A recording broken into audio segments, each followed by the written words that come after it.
who has my money and how do I get it? And I got to thank my man Grant Cardone for that question, because you get rich by other people giving you money. Okay, that's something you need to understand. It sounds kind of basic, but where else are you going to get it except from other people? And who's going to give you money if they're not in your network? If they don't know about you, you can't get money. If you don't have attention, you can't close a deal.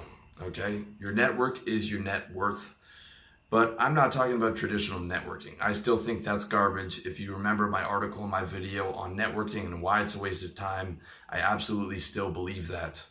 But what isn't a waste of time is selling. And RLD is really a social network on steroids, except as opposed to a traditional networking conference where you walk around with a bunch of other sales guys who aren't going to give you money, and you exchange business cards and they don't respond to your messages and you don't respond to their messages. Networking, when you're actually selling or using your network to sell to, actually works, okay? In person, you know it's selling as opposed to networking when it's uncomfortable, okay? Because you're asking for the sale and you're trying to close the deal, okay? But a lot of people are afraid to do this because they feel guilty and shameful about selling. And it's something that I felt very much when I was growing up. I'm Canadian for one. I was raised by a single mother who's one of the sweetest people you'd ever meet. In high school, I was afraid to call the pizza guy. And when I was a kid, I would run into the other room when the pizza guy came in. And to become a salesman, I really had to reframe my brain. And what it comes down to is, first of all, being in the right vertical, knowing that you have the right product. I can sell RLD coaching hard without any shame because I know that the guy needs it, okay? I feel like it's a need, not a want, and I know that the service is valuable, and you don't have the guilt and shame when you truly believe in your product and you're helping someone, okay? And then you reframe your brain to that. If I can't close them, I can't help them.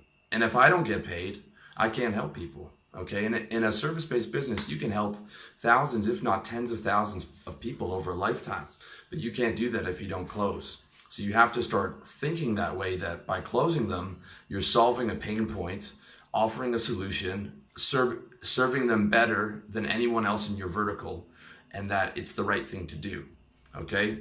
If you still feel guilt and shame, you have to let that reverberate in your head, or you have to think, am I in the right vertical, or do I need to move verticals? Or do I need to just get better, that I'm confident enough that I can 100% for sure add value to that particular person, okay? So that is the proper use for your network, is selling, not networking, okay? Networking is a waste of time. And the way that you sell is you get money in exchange for adding value, okay? There's two ways to sell. There's adding value and there's deception, okay? Good versus evil. Now, that's not to say that a lot of wealthy people don't use deception or trickery or false promises. They do. In fact, the biggest thieves of all time do it through the legal system, and they have enough money to pay for the lawsuits, okay? But that is not the way you want to go. Being unethical is a surefire way to make you unhappy. You also rob yourself of one of the greatest pleasures in life, which is helping people. I get what's called the helper's high from helping someone. Now, don't get me wrong, I love the money, I get high on that too, but actually helping someone, solving their problem, having them be happy. I mean, I can't tell you in the last month of coaching how happy it makes me to help guys live better and be happier. And if you don't have that, you're missing out on something. And that should be almost as important as getting money to you, because life, as I always keep telling you about, is state, and it's about happiness. And when you help people, you are happier. If you're feeling depressed, or if you're feeling low, or you're feeling anxiety, one of the best things you can do is go out and help somebody. And if you're getting paid, even better, because the first person you have to help is yourself. And you can't run a business on charity, and you can't help tens of thousands of people on charity, and you can't help your parents retire, and you can't help your girlfriend or your children or your community or your church or whoever you want to help unless you're getting paid. So it's price tagging that and adding value and not feeling guilty asking for the sale, because when you have everything aligned, it's the right thing to do. So that's very important to understand. Okay, going to networking conferences and getting a bunch of business cards is almost a surefire waste of your time. Instead, you need to be thinking, as my man Grant Cardone says, who has my money and how to get it. It's that simple. All right, there's 6 billion people on the planet. All of them have money. There is an almost unlimited amount of money there. Okay, it doesn't matter what vertical you're in. Okay, what service business you're in: plumbing, electrical, marketing, sales, copywriting, lifestyle design like me. There are millions of people who need your help, and oftentimes they're being underserved. Okay, you got to think of it like, if you're really doing a good job and you're overserving your client, the ethical thing to do is go get paid for it and help somebody. Okay, because if you don't close them, you can't help them. So that's really important to understand, and this applies to clients in your business, or if you're not there yet, getting hired in a sales job, right? That's what I did to learn the craft of sales, learned how to sell a service and stack my cash, and built an exit plan while I was building businesses. And I failed 3, 4, 5 times until I hit it with this one. Okay, if you read my stuff, I'll show you how to avoid that.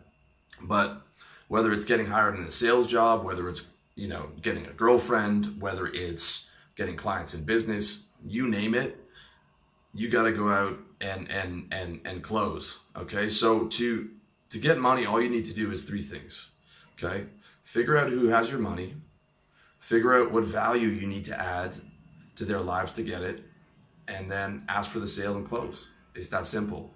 Okay, and you can see exactly how to do all the above in my book, How to Sell. That's going to teach you how to get hired in sales, how to survive and thrive in the corporate sales jungle, how to stack your cash and build your exit plan out of sales into your own business, and how to develop all the psychological strategies to keep you going, and how to get new clients and give them the best service that they've ever experienced, which is what you want your goal to be. Okay, so the more people you know and the more valuable you are, the more money you make. It's that simple. And you expand your network by 1, mastering and constantly refining your skill. Okay, always having that student mentality where you can learn more, watching YouTube, watching my videos, watching whoever's videos you like, reading about it, absorbing it, living it, breathing it, always being a student. And I recommend mastering a service over a product, especially if it's your first business. In fact, for most businesses, the overhead's lower, you name it. Check out my article and video, How to Start a Service Business. Okay, I'm going to be rolling out free web design for guys to help you do it. I'm going to have products on that in the future, so stay tuned for that. But the service business, by far, learning how to sell, is your best bet at beating the 90% failure rate in business. Okay, and then building and promoting your brand through either organic SEO, through marketing, or through outbound sales, or through all of the above. Okay, and then 3, mastering and constantly refining your close. How you close people, what angle you're going to use, what you need to know about them, what works, what doesn't work.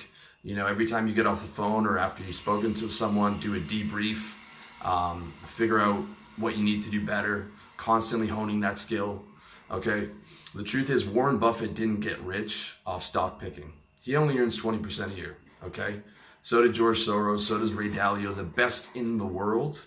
Okay, the best hedge fund managers in the world earn 20% a year. All right, that's only 12% over the S&P average of 8%.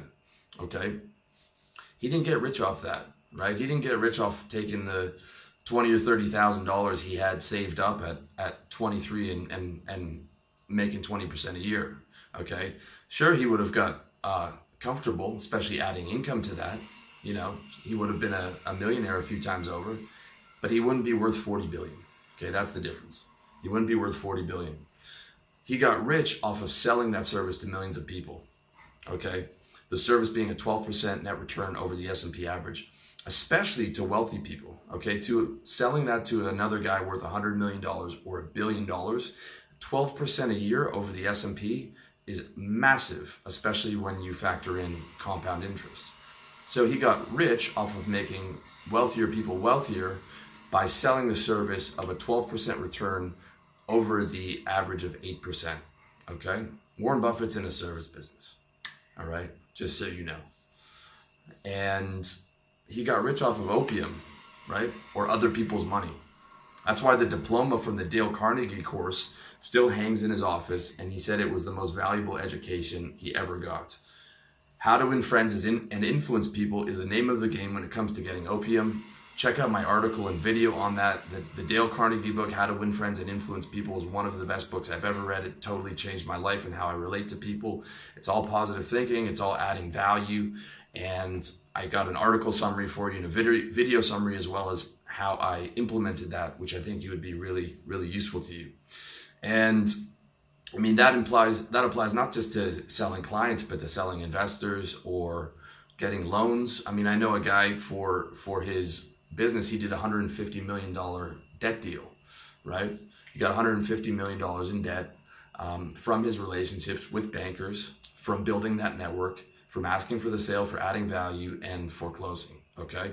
Now, you guys know I'm a big proponent against getting debt, but that's personal debt. Okay, guys, if you have a business that makes $75 million a year or $10 million a year and you get corporate debt, that's totally different, because you don't have to pay that back. Not to say that you shouldn't. I mean, I think you should always pay your bills and be accountable.